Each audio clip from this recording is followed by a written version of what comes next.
She brings over 33 years of experience with type 1 diabetes, which deeply informs her work in patient empowerment and rights. So you can see all her work here on the screen.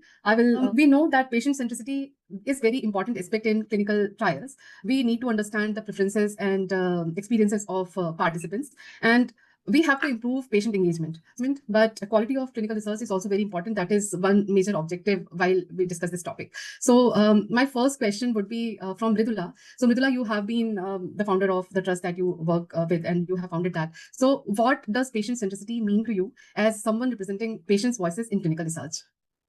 Thank you so much, Shalini, first of all, for having me here. And as a not just as a public health professional, but also a person living with type 1 diabetes for 3 decades, this question absolutely is something that I would love to address. And for me, patient centricity is not at all a buzzword. It's a redistribution of power. It means moving from designing research for patients to designing research with them.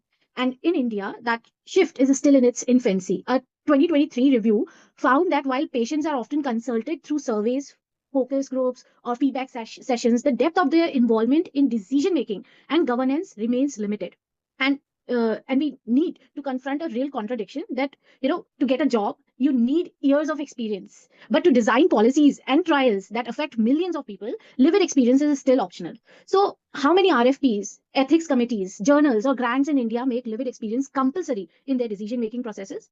Almost none. So, until that becomes a requirement, patient centricity will remain a talking point rather than a standard. And that's what we want to shift from being an option to being the standard in any clinical trial or any decision making that we use. Many people in India hesitate to join trials not because they are unwilling, and we ask this in our community also. That is because they don't fully understand what participation entails or don't feel seen within the system. Now, practical barriers also matter, like the travel cost, time of work, lack of follow-up care, and language barriers.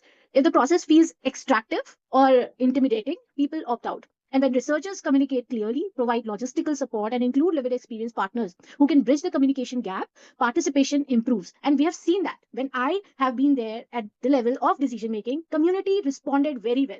And in the same way, when the trials are done without any lived experience on the panel, not just me, but anyone with lived experience, it definitely the follow up definitely goes down. And it's not about persuading the patients; it's about creating systems worthy of their trust. So